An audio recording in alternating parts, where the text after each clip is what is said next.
사촌이 땅을 사면 배가 아프다, 이런 옛말이 있죠. 사촌이 땅을 사면 축복해 주어야 하지 왜 배가 아픈 일일까? 우리가 이 말이 이성적으로 맞는 말 같지는 않습니다. 사촌이 땅을 사면 우리가 좋은 일이죠. 함께 축복해 줄 일이죠. 이성적으로는 맞지 않는데, 그런데 또 우리 마음속에 공감이 된다라고 하는 거예요.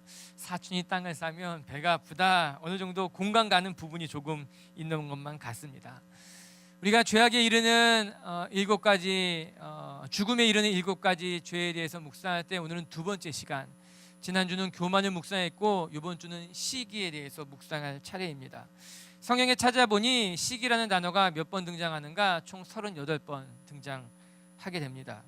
시기와 유사한 단어, 즉 시기, 질투 이런 단어들과 함께 세워보게 된다면 수도 없이 등장하는 단어가 바로 이 말씀인 거예요. 이는 성경에서도 이 시기라는 주제가 매우 중요한 이슈로 다루어지고 있고, 하나님께서 끊임없이 이스라엘 백성들에게 시기하지 말 것에 대해서 질투와 시기가 얼마나 위험한가에 대해서 경고하고 계셨다라고 하는 겁니다. 이렇듯 우리가 살아가는 삶에 있어서 이 시기라고 하는 것은 매우 익숙한 일일 수 있습니다. 우리 주변에서 쉽게 일어나는 일이기도 합니다. 우리 중에 시기 한번 하지 않았다 하는 사람 아마 없을 것입니다. 또 한편으로 나 시기를 받아보지 않았다 그런 사람도 아마 없을 것입니다. 대부분 시기를 해보기도 하고 시기를 또 당해보기도 한다라고 하는 것이에요. 그렇기 때문에 이 시기라고 하는 감정이 우리에게는 익숙한 감정이고 사람들 사이에서 쉽게 발견될 수 있는 모습이기도 합니다. 그러나 우리는 이 시기가 익숙하다 할지라도, 또 주변에서 쉽게 발견되는 일이라 할지라도 그 영향력이 우리가 생각한 것보다 매우 강하다는 것, 그래서 이 시기로 말미암아 일어나는 상처와 아픔이 매우 크다는 것을 잊으면 안 되는 것이에요. 실상 오늘 우리가 요셉의 형님들에 대한 이야기를 묵상했습니다. 그런데 이 요셉의 형제들의 이야기도 사실은 형님들의 이 시기로 말미암아 벌어진 아주 안타까운 이야기라고 하는 것입니다. 요셉의 인생이 송두리째 뒤바뀌게 된 것이에요. 우리가 아는 것 같이 요셉의 형들은 요셉을 미디안 상인에게 팔아버리게 됩니다. 결국에 요셉은 애굽까지 팔려가게 되었고, 그곳에서 그의 삶이 완전히 바뀌어버리게 된 것 아닙니까? 그런데 이렇게 일어난 이 요셉이 팔려간 사건의 근저에 어떠한 감정이 있었는가? 성경은 요셉의 형들이 요셉을 시기했기 때문에 나타난 일이다, 그렇게 이야기하고 있어요. 우리 11절의 말씀 읽어보진 않았지만 제가 앞부분만 읽어드리면, 그의 형들은 시기하되 그의 아버지는 그의 말을 간직해 두었다. 즉 요셉의 형님들이 요셉에 대해서 시기하고 있었다라고 하는 것입니다. 오늘 말씀에서도 요셉의 형들은 요셉을 굉장히 미워했고, 그 미움의 근원에는 요셉을 향한 시기가 있었던 거죠. 5절의 말씀 한번 같이 읽어볼게요. 5절입니다. 시작. 꿈을 꾸고 자기 형제들에게 말하매 그들이 요셉을 미워하되 더욱 미워했다. 성경 그렇게 이야기하고 있습니다. 요셉의 형들이 요셉을 미워하게 되었고, 그 미움의 출발점이 어디 있었는가? 요셉에 대한 시기라고 하는 것이죠. 사랑하는 미치교회 성도 여러분, 우리가 우리 속에 있는 시기의 마음들, 이거 우습게 보지 않게 되기를 주님의 이름으로 축복합니다. 사촌이 땅을 사면 배가 아프다라는 말로 그냥 웃어 넘길 수 있는 이야기인 것 같지만, 여러분, 우리 마음의 시기가 싹트기 시작하고 그 시기가 자라게 되면 나도 모르는 사이에 우리의 마음이 병들게 되고 우리 영혼이 죽게 돼 있다라고 하는 거예요. 더 나아가서 요셉의 형들처럼 때로는 가족을, 내 이웃에게 씻지 못할 상처를 주게 되는 일들이 이 시기로 말미암아 일어나는 사건이라고 하는 거예요. 이 시기 때문에 상처를 주기도 하고, 이 시기로 말미암아 마음이 무너지고 삶이 무너질 수 있다라고 하는 거예요. 전 오늘 우리가 이 시기라는 것에 대해서 묵상하면서 여러분 마음속에 있는 시기를 다스릴 수 있게 되기를 바라고, 그 시기로 말미암아 상처받는 사람들이 없게 되기를 주의 이름으로 축복합니다. 그러면 오늘 우리가 첫 번째 묵상할 것, 시기가 무엇인가 라고 하는 것이에요. 오늘 말씀 3절과 4절을 같이 한번 읽어보겠습니다. 시작. 노년에 얻은 아들이므로 이스라엘이 여러 아들들보다 그를 더 사랑하므로 그의 형들이 아버지가 형들보다 그를 더 사랑함을 보고 그를 미워하여 그에게 편안하게 말할 수 없었더라. 요셉과 그의 형들의 이야기를 살펴보면 이 시기가 무엇으로부터 말미암았는가? 서로를 비교하는 것으로부터 시작됐다는 것을 알 수 있습니다. 오늘 4절에 이렇게 이야기하고 있습니다. 요셉의 형들이 요셉을 보고 요셉에게 편하게 말할 수 없었다라고 하는 것이에요. 즉 요셉의 아버지가 자기들보다 자기 동생을 더 사랑하는 것을 보고 요셉을 미워하기 시작하였다. 오늘 말씀이 무엇을 강조하고 있는 것 같습니까? 오늘 말씀을 들여다보면요, 형들보다 이렇게 이야기하고 있어요. 그리고 그 뒤에 보면은 그를 더 사랑했다 이렇게 이야기하고 있어요. 문제는 그들의 아버지가 자신을 사랑하지 않은 것이 아니라 자신보다 자기의 동생인 요셉을 더 많이 사랑했다는 것이 문제였다라고 하는 거죠. 누구보다 자기가 더 사랑받아야만 했음에도 불구하고 자기보다 자기 동생이 더 사랑받는 것이 문제였다라고 하는 겁니다. 이렇게 시기라고 하는 것은 자기와 자기의 다른 사람의 삶을 비교하는 것으로부터 말미암게 되는 그런 감정이라고 하는 것이에요. 내가 갖지 못한 것에 대해서, 내가 누리지 못한 것에 대해서 상대방이 그것을 가지고 있다면, 상대방이 그것을 누리고 있다면 우리의 마음이 불편해지는 거예요. 그로 말미암아 상대가 미워지기도 하고 내 마음이 속상해지기도 하고, 이것이 비교예요. 이것이 시기의 출발점이라고 하는 것입니다. 요셉의 형들은 요셉을 더 사랑하는 아버지에 대해서 이해할 수 없었습니다. 좀 더 정확하게 살펴보자면 자신들보다 자기의 동생인 요셉이 더 사랑받는 것이 못마땅한 거예요. 나보다 어린 동생인데 그가 왜 더 사랑받아야만 하는가? 내가 일을 해도 내가 동생보다 더 많이 일할 것이며, 내가 먼저 태어나도 더 먼저 태어났는데 왜 내 동생이 더 사랑을 받아야 하는지, 형들은 동생의 사랑이 싫은 거였어요. 못마땅한 거였어요. 마음이 불편하기 시작했다라고 하는 것입니다. 그러면서 비교한 거예요. 그러므로 마음이 상하기 시작했다라고 하는 거죠. 그러면 요셉의 아버지는 형들은 사랑하지 않고 동생 요셉만 사랑했느냐? 결코 그렇지 않습니다. 창세기 우리 50장까지 요셉의 이야기를 다 묵상해 보면, 여러분, 요셉의 아버지가 요셉만 사랑한 것이 아니라 그의 형들도 충분히 사랑했다는 것을 여러 장면에서 확인할 수 있습니다. 그러나 시기에 눈먼 형들의 눈에는 아버지의 사랑이 느껴지지 않은 거예요. 보이지 않은 거예요. 자기 동생을 더 많이 사랑한 것이 끊임없이 불편할 뿐이었다라고 하는 것입니다. 그리고 그 시기가 결국은 그의 가정을 무너뜨리게 되는 결정적인 사고의 사건으로 일어나게 된 거죠. 이런 비교라고 하는 것은요, 우리가 생각하는 것보다 더 크고 무서운 결과를 초래하게 됩니다. 비교 때문에 결국 자신이 한없이 추락하기도 하잖아요. 또 비교 때문에 자기의 자녀들이나 배우자들이 상처를 주기도 하고 받기도 되는 것 아니겠습니까? 결국 비교는요, 하나님께서 주신 나의 삶을 만족하지 못하게 만들어버리는 거예요. 결국에 나를 굉장히 초라한 사람으로 만들어버리고 자기의 자존감도 낮춰버리고, 심지어는 더 나가서 상대방의 마음의 시기와 질투를 불일게 한다라고 하는 것이죠. 여러분, 이 시기가 단지 눈에 보이는 것에만 나타나느냐? 그렇지 않습니다. 상대방이 내가 가지지 못한 재능을 가지고 있을 때 우리 시기하게 됩니다. 내가 가지지 못한 인간관계를 가지게 되면 그것 보고도 우리의 마음이 못마땅하게 된다라고 하는 것이에요. 단지 사촌이 땅을 샀을 때만 배가 아픈 것이 아니라 사촌이 좋은 친구 사귀면 그것 때문에 또 마음이 불편해지는 거예요. 사촌이 나보다 더 친절하게 살아가도 배가 아프고, 사촌이 나보다 더 선한 일을 많이 해도 왠지 내 마음이 불편해질 수도 있다라고 하는 것이죠. 결국엔 이 시기라고 하는 것은요, 눈에 보이는 것 가진 것뿐만이 아니라 보이지 않는 내면의 것들까지도 다 포함되고 있다라고 하는 거예요. 사랑하는 우리 미체교회 성도 여러분, 우리가 남들과 자신을 비교하는 것으로 우리 스스로 시기의 올무에 빠지는 것이 아니라, 다른 사람과 나를 비교하지 아니하고 하나님이 지으신 여러분 자신의 모습을 더 사랑할 수 있게 되길 주님의 이름으로 축복합니다. 여러분, 왜 우리가 남과 비교해야 됩니까? 왜 우리가 다른 사람들과 비교하며 살아가야만 하겠습니까? 우리는 우리에게 주어진 삶이 있는 거예요. 하나님이 내게 허락하신 축복이 있다라고 하는 것이에요. 우리는 그것을 바라보고 그것을 기뻐하며 그것에 감사하며 살아가야 된다라고 하는 것이죠. 오늘 말씀을 보면서 시기하는 마음이 비교에서부터 말미암음을 깨닫고, 날마다 우리가 내 자신을 허락하신 하나님 앞에 무릎 꿇을 수 있는 분들이 되기를 주의 이름으로 축복합니다. 오늘 말씀이 자세히 들여다보면요, 눈에 뜨는 단어가 또 한 가지 등장하게 됩니다. 여러분, 4절에 보면요, 이런 말씀이 나와요. 사랑함을 보고, 이렇게 표현되고 있습니다. 여기서 중요한 단어가 무엇인가? 보았다라고 하는 단어인 거예요. 여러분, 시기가 어디에 기인한 건가? 상대방과 나를 끊임없이 비교하면서 그 사람을 끊임없이 또 들여다보는 것으로 말미암다라고 하는 거예요. 형들이 요셉을 보았다.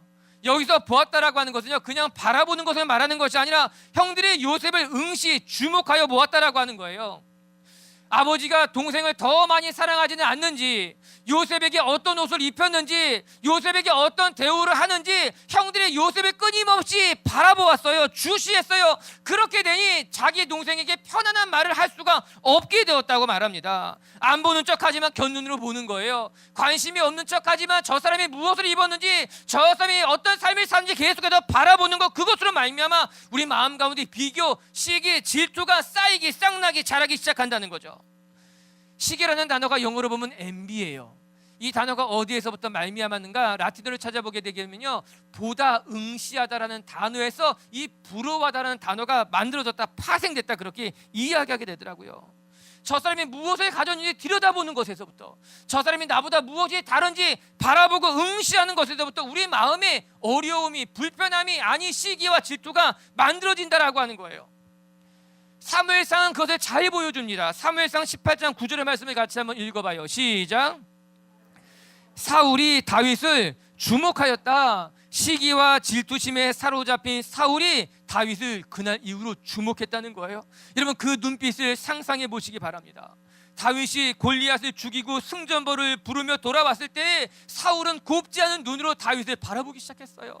다윗만 바라본 것이 아니라 다윗을 응원하는 사람들이 그의 눈에 들어오기 시작했다라고 하는 것이에요. 마음은 불편했어요. 어려웠어요. 다윗을 보기 싫었어요. 그러나 다윗이 보였어요. 주목하게 되었다라고 하는 것이에요.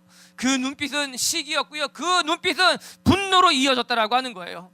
결국에 사울은 그 시기로 말미암아 분노하게 됐고, 그 분노로 말미암아 걷잡을 수 없이 그의 삶이 무너졌다는 거예요.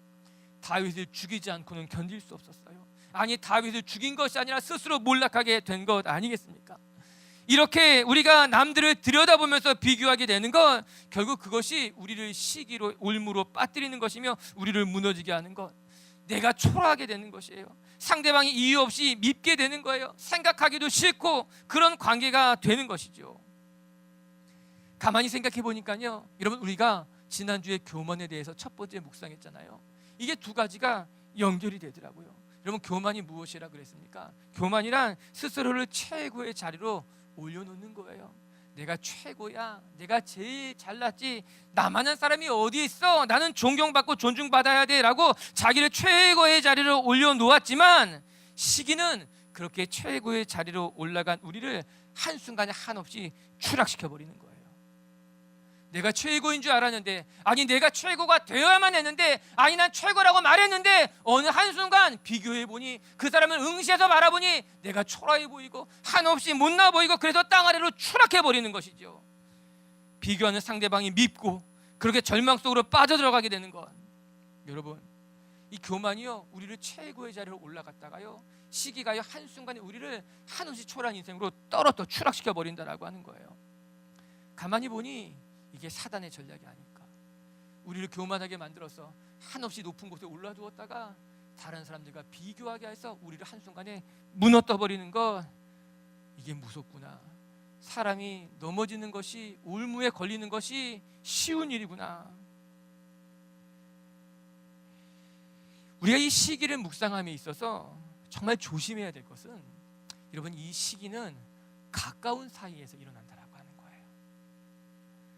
우리가 나와 모르는 사람, 나와 관계없는 사람과 일어나는 일이 아니라 나와 가까운 사람, 공동체 안에 있는 사람, 가족들과의 관계. 앞서서 말한 것 같이 모르는 사람이 땅을 사면 배 아프지 않습니다. 그럴 수도 있겠지. 그런데 사촌이 땅을 사면, 나와 가까운 사람이 성공했다는 이야기를 듣게 되면, 여러분 오늘 말씀을 보세요. 결국에 누가 요셉을 팔았습니까? 요셉의 형이 요셉을 팔아버렸습니다. 요셉의 삶이 무너진 것은 요셉과 가장 가까운, 요셉과 함께 자라온 형들에 의해서 요셉의 삶이 무너지게 됐다라고 하는 거예요. 그래서 이 시기라고 하는 감정은요, 가까운 사람들 사이에서 느껴지게 되는 감정이라고 하는 거죠. 나와 친한 사람, 자주 보는 사람, 그들과 비교하게 되고 그들 속에 시기라는 감정이 싹 트는 거죠. 결국 교회의 성도들의 관계를 무너뜨리는 것들이 무엇일까? 순위를 매겨보게 되면요, 아마 시기라고 하는 것이 교회의 성도들의 관계를 무너뜨리는 상위권에 있을 것입니다. 아마도 이 시기가 공동체를 깨뜨리는 것 중에 하나 중요한 요소가 되겠지요. 교회 봉사하는 사람들 간에 일어나는 시기, 직분을 맡은 사람들 간에 일어나는 시기, 오랜 시간 동안 함께 자라왔음에도 불구하고 그 안에 일어나는 시기가 공동체의 관계를 깨뜨리고 결국에는 공동체를 어렵게 만든다라고 하는 거죠. 그리고 이것이 가슴 아픈 것은 때로는 같은 가족끼리, 성도들끼리, 친구 사이끼리 일어나기 때문에 이 시기의 충격이 더 크다라고 하는 거예요. 모르는 사람에게 상처받으면 그 상처는 크지 않습니다. 그러나 가까운 사람에게 상처받으면 그 상처는 깊게 새겨지게 되어 있다고 하는 거예요. 요셉이 만약에 모르는 사람에게 팔려갔다면 요셉은 그렇게 마음이 힘들지 않았을 것입니다. 그러나 문제는 요셉과 함께 자란 형들이 그들을 팔았기 때문에 요셉 마음에 더 큰 상처가 새겨진 것이 아닐까, 그런 생각하게 되는 거지요. 어떤 사람들은 이야기하게 됩니다. 어떻게 하면 좋습니까? 그래서 우리가 이 시기를 다스리고 우리가 이 시기에 걸려 넘어가면 안 된다라고 하는 거예요. 사랑하는 빛의 교회 성도 여러분, 가까운 사이에서 일어나는 것이 시기 질투의 문제이기에 전 저와 여러분이 이 시기를 너무나 쉽게 생각하는 것이 아니라 기도하면서 시기라는 것을 다스릴 수 있게 되길 바라고, 왜 이 시기의 마음이 여러분 마음 가운데 싹트게 됐고 자라게 됐는지를 깨달아서 이 시기에 걸려 넘어지지 않는, 이 시기의 올무에 빠지지 않게 되는 하나님의 사람들이 되기를 주님의 이름으로 축복합니다. 두 번째, 시기가 무엇인지 묵상했다면 이제 두 번째는 그 시기의 결과에 대해서 우리가 한번 살펴보라고 하는 거예요. 그러면 시기는 어떤 결과를 초래할까? 물론 시기는 관계를 깨뜨립니다. 공동체를 무너뜨리기도 합니다. 그리고 우리를 절망하게 만든다라고 하는 거예요.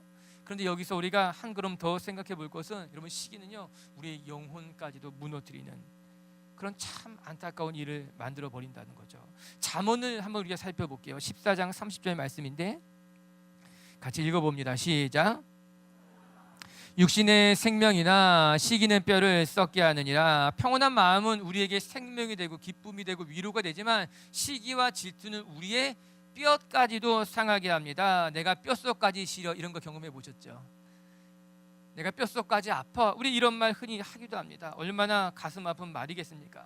시기라고 하는 것이, 질투라고 하는 것이 우리의 뼛속까지도 태운다라는 말을 하고 있는 거예요. 우리의 내면 깊숙한것이 타들어와서 결국에 우리의 심령까지, 우리의 영혼까지 무너뜨리는 것이 이 시기가 가지고 있는 아주 강력한 못된 영향력이라고 하는 것이죠.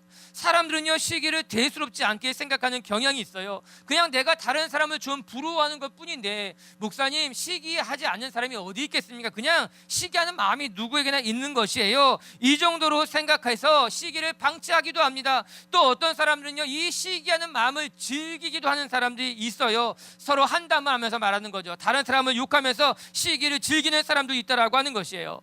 그러나 여러분, 이 시기의 올무에 잘못 걸리게 되면 이 시기로 말미암아 상대방에게 치명적인 상처를 주고 결국에는요 그 사람의 영혼과 내 영혼까지 무너뜨리게 된다라고 하는 거예요. 먼저 생각해 보면요 이 시기는요 상대방을 걸려 넘어지게 합니다. 앞서 살펴본 것 같이 요셉의 형들이 요셉의 마음에 준 상처를 생각해 보시기 바랍니다. 그 사건으로 말미암아 결국 요셉이 애굽에 팔려간 거예요. 그의 인생이 완전히 뒤집어져 버렸다고 하는 것입니다. 물론 어떤 사람들이 그렇게 이야기할 수 있어요. 목사님, 요셉이 애굽에 팔려가서 이스라엘이 살게 된 거잖아요. 요셉이 애굽에 팔려가는 사건으로 말미암아 이스라엘이 구원을 받게 된 것 보면 그거 하나님의 축복 아니었습니까? 하나님의 계획 아니었습니까? 이렇게 이야기하기도 합니다. 그렇지 않아요. 여러분, 요셉이 나중에 무슨 고백하는지 아십니까? 창세기 50장 20절에 보게 되면요 이런 말씀이 나와요. 당신들은 나를 해하려 하였으나 하나님은 그것을 선으로 바꾸사. 여러분, 요셉의 형들이 하나님의 계획에 따라 행한 것이 아니라 요셉의 형들은 시기로, 질투로 요셉을 미워하는 마음으로 악을 행한 것뿐이에요. 그러나 하나님이 그 악한 행동을 하나님이 선하게 바꿔놓으신 거예요. 요셉의 형제들의 실수와 잘못과 나쁜 것을 하나님이 의롭게 바꾸어서 놀라운 역사를 만들어가게 한 것 아니겠습니까? 전 여러분의 삶에도 하나님께서 악을 선으로 바꾸시고 여러분이 만난 고난을 의로운 것으로 바꾸게 되길 주님의 이름으로 축복합니다. 중요한 것은 내가 악을 행하지 않는 거예요. 내가 시기와 질투로 다른 사람을 걸려 넘어지지 않게 하는 것이 중요하다라고 하는 거예요. 야고보서에는요 이런 말씀이 나와 있어요. 야고보서 읽어볼게요. 3장 16절 시작. 시기와 다툼이 있는 곳에 혼란과 모든 악한 일이 있음이라. 여러분, 시기가 얼마나 무서운 것인가. 시기가 있는 곳에 혼란이 일어나고요, 다툼이 일어나고요, 모든 악한 일들이 그 자리에서 일어난다라고 하는 것입니다. 공동 번역을 읽어보게 되면요 어떻게 번역하고 있는가. 시기심과 이기적인 야심이 있는 곳에는 분란과 온갖 더러운 행실이 생기기 마련입니다. 여러분, 문제가 있는 곳에 보면요 시기가 있는 거예요. 분란이 있고 다툼이 있는 곳에 보면요 시기가 있다라고 하는 거예요. 이 시기라고 하는 것이요 모든 분란의 근원인 거죠. 이 시기라고 하는 곳에는 탐욕이 있고요, 혼란이 있고 악한 일들이 만들어지게 된다라고 하는 것이에요. 특히 시기의 대상이 나와 가까운 사람, 즉 가족이요, 친구요, 동료라는 것을 생각해 본다면 이 시기 때문에 가족이 병들게 되는 것이고요, 친구들의 마음이 무너지게 되는 것이고요, 동료와 일터가 상하게 되어 있다라고 하는 것이에요. 더 나아가면요 시기는요 부메랑이 되어서 다시 나를 치게 되어 있다라고 하는 거예요. 내가 시기했는데 그 시기가 결국에는 나한테 돌아온다. 그냥 이 시기로 말미암아 상대방의 마음만 아프게 한 것으로 끝난 것이 아니라 결국에는 그 시기가 부메랑이 되어서 내 영혼을 치고 내 심령을 무너뜨리게 되는 것이다. 여러분, 잠언의 말씀을 보십시오. 시기가 결국 나의 뼈를 상하게 한다는 거예요. 시기가 결국 나의 마음을, 나의 심령을 썩어지게 만들고 있다라고 이야기하고 있는 거예요. 그래서 무서운 거예요. 안타까운 거예요. 오늘도 여러분 마음속에 시기가 여러분의 마음을 흔들고 있다면 여러분 그것에 동조하지 마시고 오히려 그 시기를 멀리 물려보낼 수 있는 하나님의 사람들이 되어야만 할 줄로 믿습니다. 여러분, 우리가 죽음에 이르는 7가지 죄악에 대해서 묵상하잖아요. 지난주에 교만, 오늘 시기, 분노, 탐욕, 탐심, 정욕, 우리가 이런 것들을 이제 묵상할 것인데요, 이 시기라고 하는 것은요 다른 것들에 비해서 정말 아무짝에 쓸모가 없다. 이게 무슨 말인가 하면, 교만은요 잠깐이라도 나를 우쭐하게 해주는 행복감이 있어요. 분노라고 하는 것은요 복수라고 하는 통쾌함을 또 주기도 해요. 정욕은요 말초신경을 자극해서 어떤 흥분을 줘요. 탐식은요 배라도 불리게 해줘요. 그런데 시기는요 아무것도 없어요. 정말 아무것도 없다라고 하는 거예요. 우리의 영혼을 병들게 할 뿐이다. 물론 우리가 교만이라고 하는 거, 복수가 주는 즐거움, 이런 것들을 누리자고 하는 말이 절대 아닙니다. 결국 교만도요, 복수도요 잠깐 우리의 마음을 즐겁게 할지는 모르지만 결국 우리를 다 죽음에 몰아가는 것뿐이라고 하는 거예요. 그런데 이 시기라는 것은요 재미있게도 아무짝에 쓸모가 없다라고 하는 거예요. 이 시기는 어느 것 하나 우리의 마음을 즐겁게도 못하고 우리의 마음을 상하게, 우리 모두를 무너뜨리게 만드는 것이 이 시기라고 하는 거예요.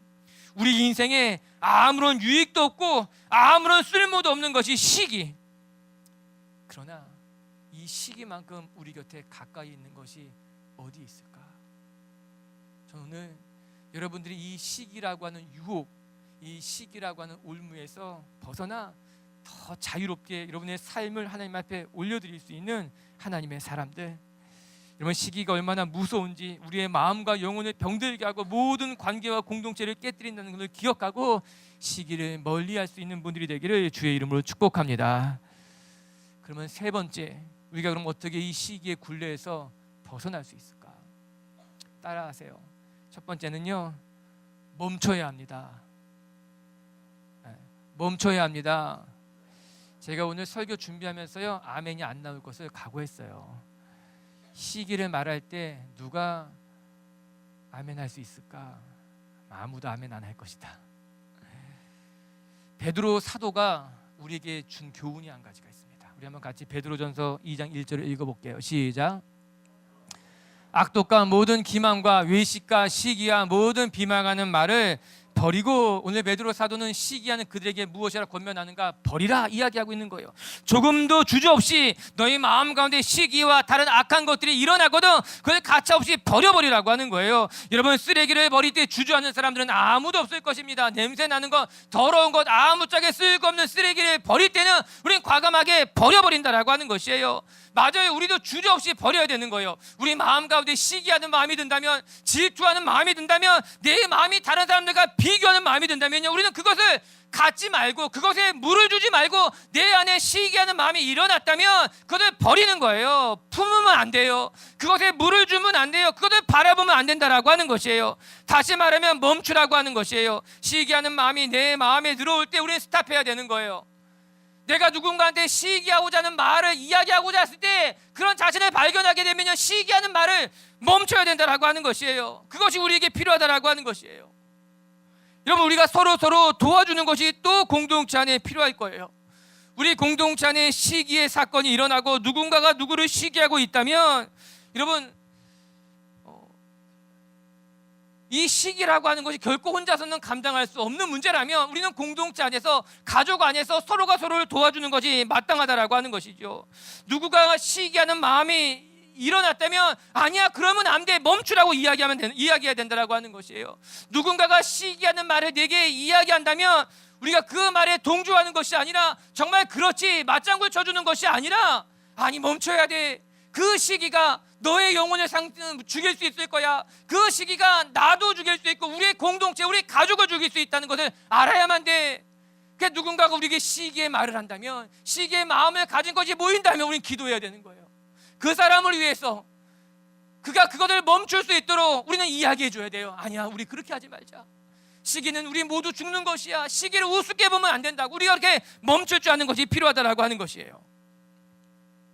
시기가 왜 무서운지 아십니까? 시기는 습관이 되는 겁니다. 이게 무서운 거예요. 한마디로 말하면 나쁜 버릇이 되어버리는 거예요. 처음엔 작은 시기였을지 모르지만, 작은 부러움이었을지 모르지만, 그것에 물을 주고 그것을 품기 시작하게 되면은 시기가 더 큰 시기를 낳게 되고, 그 시기가 다른 시기를 만들게 되고, 그 시기로 말미암아 다른 사람들까지도 상하게 한다라고 하는 것이에요. 이 시기가 습관이에요. 여러분, 내가 시기하는 대상이 사라지면 더 이상 시기하지 않을까요? 내가 시기하고 미워했던 그 사람이 교회를 떠나게 되면은 더 이상 시기하지 않을까요? 아니에요. 시기의 대상이 옮겨지게 돼 있어요. 또 다른 사람을 시기하게 되고 또 다른 사람들을 비교하게 되어 있다라고 하는 것이에요. 그래서 결국에는 그 사람도 망하고 나도 망하고. 이러면 교회 안에서 시기 때문에 떠난 사람들이 얼마나 많습니까? 시기 때문에 힘들어하는 사람들이 얼마나 많습니까? 결국에는 그 시기가 우리 모두를 망하게 한다라고 하는 것이죠. 오늘 우리 마음 가운데 행여나 아주 작은 씨앗이라도 시기의 씨앗이 있다면 그것을 버려버릴 수 있는 우리 빛의 교회가 되었으면 좋겠습니다. 두 번째는요, 이 시기를 어떻게 우리가 다룰 수 있을까? 비교하는 것을 멈춰야만 됩니다. 우리 고린도 후서에 이런 말씀이 나와요. 같이 한번 읽어보도록 하겠습니다. 12장 8절 9절 말씀 시작. 내게서 떠나가게 하기 위하여 내가 3번 주께 간구하였더니 나에게 이르시기를 내 은혜가 내게 족하도다. 이는 내 능력이 약한 데서 온전하여 짐이라 하신지라.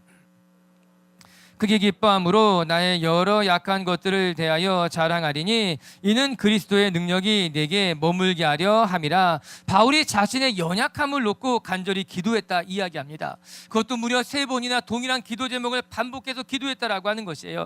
단지 이것은 3번만을 기도했다는 것이 아니라 끊임없이 반복해서 하나님 앞에 기도했다는 것을 말하는 것 아니겠습니까? 그런데 하나님의 대답은 조금 달랐습니다.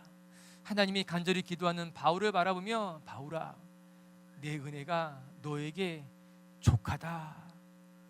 전 이 말씀이 우리에게 하는 말씀인 줄로 믿습니다. 여러분, 끊임없이 남과 비교하면 행복할 수 없는 거예요. 끊임없이 부족한 것을 기도할 때 우리의 마음에 만족은 찰 수 없다라고 하는 것이에요. 그러나 오늘 하나님이 바울에게 무엇라 말씀하셨는가? 너는 부족하다고 기도할지 모르지만, 너는 모자란다고 기도할지 모르지만, 아니라 내게 준 은혜가 족한다는 것을 내가 깨달으라고 이야기하고 있는 거예요. 맞아요. 바울의 연약함이 하나님을 보게 되는 통로가 되었을 것이에요. 바울이 부족하기 때문에 바울은 더 열심히 기도할 수밖에 없었을 것이에요. 그것이 하나님의 은혜라고 하는 거예요. 맞아요. 우리가 남들과 비교해 보면요, 내게 부족한 것이 있기도 하겠지요. 내게 모자란 것이 왜 없겠습니까? 어떤 사람은 건강이 연약하고요, 어떤 사람은요 가진 것이 부족하고요, 어떤 사람은요 남들보다 성공하지 못했고요. 우리 모두 다 부족한 것을 가져가고 있는 사람들이라고 하는 거예요. 그러나 하나님이 무엇이라 말씀하시는가? 그 부족함 때문에 내가 하나님을 보게 될 것이다. 그 부족함 때문에 내가 기도하게 될 것이다. 그 은혜가 너에게는 충분한 은혜가 될 것을 깨달을 거라고 하나님이 말씀하고 있는 거예요. 저는 오늘도 우리의 부족함을 통해 하나님의 능력을 경험할 수 있게 되기를 바라고, 여러분의 연약한 것이 하나님의 은혜를 볼 수 있는 축복이 되길 주님의 이름으로 축복합니다. 교회를 개척하고 나서 사람들이 끊임없이 저를 불쌍히 보는 것이 있었어요. 저는 전혀 문제가 되지 않는데 자꾸 다른 교회와 비교하고, 너 옛날의 교회는 어땠는가 비교하게 되고, 끊임없이 비교하고 또 비교하면서 초라하지 않은 저를 초라하게 만들어 가더라고요. 아니 괜찮은데, 난 너무 좋은데, 아니 빛의 교회에 와서 내가 경험한 하나님은 훨씬 크고 놀랍고 내가 날마다 간증이 있음에도 불구하고 전 그래서 빛의 교회를 통해서 은혜를 얻은 거예요. 은혜를 누린 거예요. 여러분, 여러분의 삶에 때로는 부족함이 하나님을 만나게 할 줄로 저는 믿습니다. 날마다 있는 것을 족관줄로 여기고 하나님 앞에 나아갈 수 있는 분들이 되길 주님의 이름으로 축복합니다. 세 번째, 우리에게 필요한 것이 무엇이냐? 첫 번째는 시기를 멈추라는 것이었어요. 버려버려라. 두 번째는요, 다른 사람들과 비교하지 말라는 것이었어요. 그리고 세 번째는요, 범사에 감사하라. 우리 데살로니가 5장 18절, 데살로니가전서 5장 18절을 읽어봅니다. 시작. 범사에 감사하라. 이것이 그리스도 예수 안에서 너희를 향하신 하나님의 뜻이니라. 아멘. 범사에 감사하라는 것은 내 삶의 모든 일에 있어서 내가 감사할 줄 알아야 한다는 것입니다. 아마 우리가 앞서 묵상했던 족한 줄 아는 것, 거기에서부터 감사가 시작되는 것 아닐까요? 감사하는 사람은 다른 사람들을 시기할 틈이 없습니다. 내 삶이 오늘 너무나 감사한데, 내게 주신 것이 이렇게 기쁘고 내가 누리는 것이 이렇게 좋은데 다른 사람들과 비교할 틈이 없습니다. 다른 사람들을 시기할 이유도 전혀 없다라고 하는 것이에요. 그러고 보면 우리가 어떻게 시기의 올무에서 벗어날 수 있을까? 주님만 바라보는 거예요. 주변을 바라보지 않고 다른 사람들이 어떻게 사는가를 바라보지 않고 주님만 바라보게 되면요, 우리 마음 가운데 영적인 기쁨이 있는 거예요.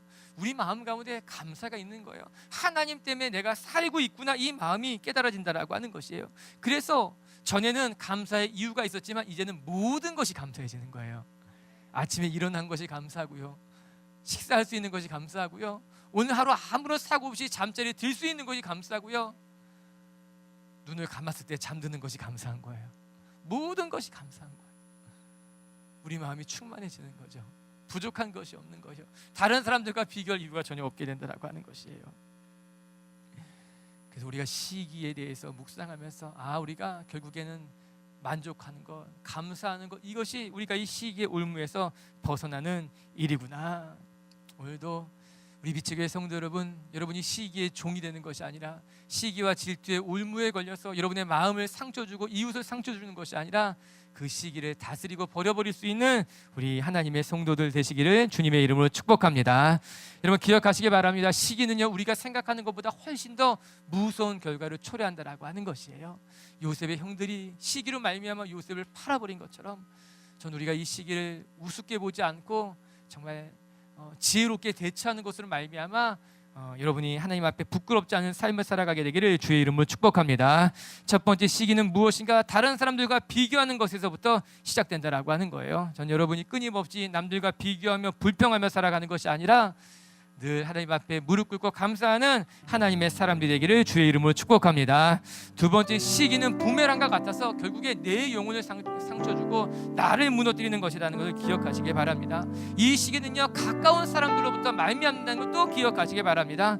그래서 언제나 시기를 지혜롭게 다스릴 수 있는 우리 빛의 교회 성도들이 되기를 주의 이름으로 축복합니다. 세 번째, 우리는 어떻게 시기를 그럼 다스릴 수 있을까? 전 여러분들이 멈출 수 있게 되길 바라고요. 두 번째, 남들과 비교하지 않게 되기를 바라고요. 세 번째, 족한 줄 여겨 감사하며 범사에 살아가는 분들이 되기를 주님의 이름으로 축복합니다.